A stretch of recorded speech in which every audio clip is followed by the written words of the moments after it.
Dr. Shepard. I'm your orchestra teacher, and I'm going to show you the parts of the violin or the viola. They both have the same parts. You can see that the viola is bigger than the violin, but I'm going to show you the parts of the instrument on the viola. So I'll set my violin down.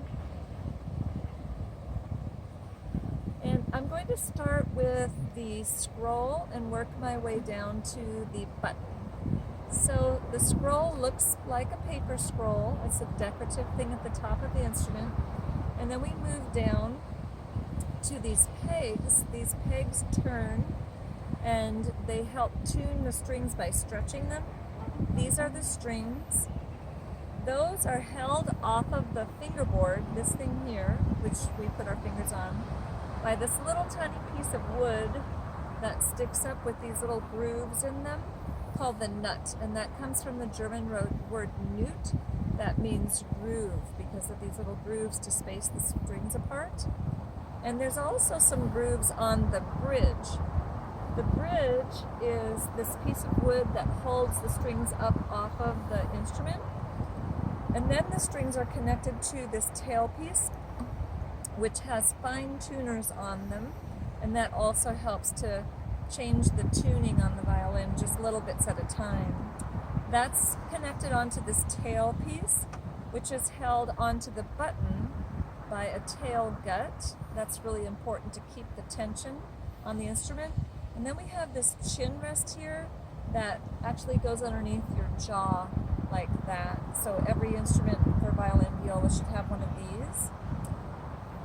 The back side of this is called the neck, and this is what you always want to hold your instrument with, is your neck. Never pick your instrument up with the fingerboard because that can pull this off. There's just a little bit of glue holding that on. Inside of here is called the peg box, where the pegs go through holding those strings. And then I wanted to talk about the body of the instrument. It's sort of like the human body in a way, because it has a waist and some shoulders and the bottom.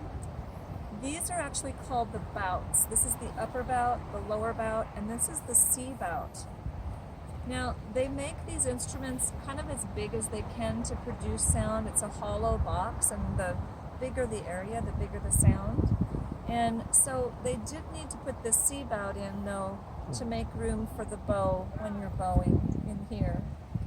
And then you can see that the instrument is kind of convex this way and this way to also create more space. That is held open, these space by these ribs here, and sometimes I'll ask you to put your hand against the rib like that when we start playing. So the back of the instrument is here, the face of the instrument's here, and then we have the F-holes inside. Underneath the wood here, going up and down, is a sound post, which helps to bring the sound of the vibrating string through the bridge down into the back of the instrument. That helps to keep that vibrating, and then the sound comes out of the F-holes. So that's all the parts of the instrument, of the violin and the viola. There's one more that I like to point out, and that's the heel, because I will have you, as a beginner, putting your instrument up so that your thumb is on the heel before we put our hand back into playing position. So I love playing the violin and the viola, and I hope you do too. It really just helps to know what the parts are, so it helps when I'm teaching you to know where to put your hands and how to hold the instrument.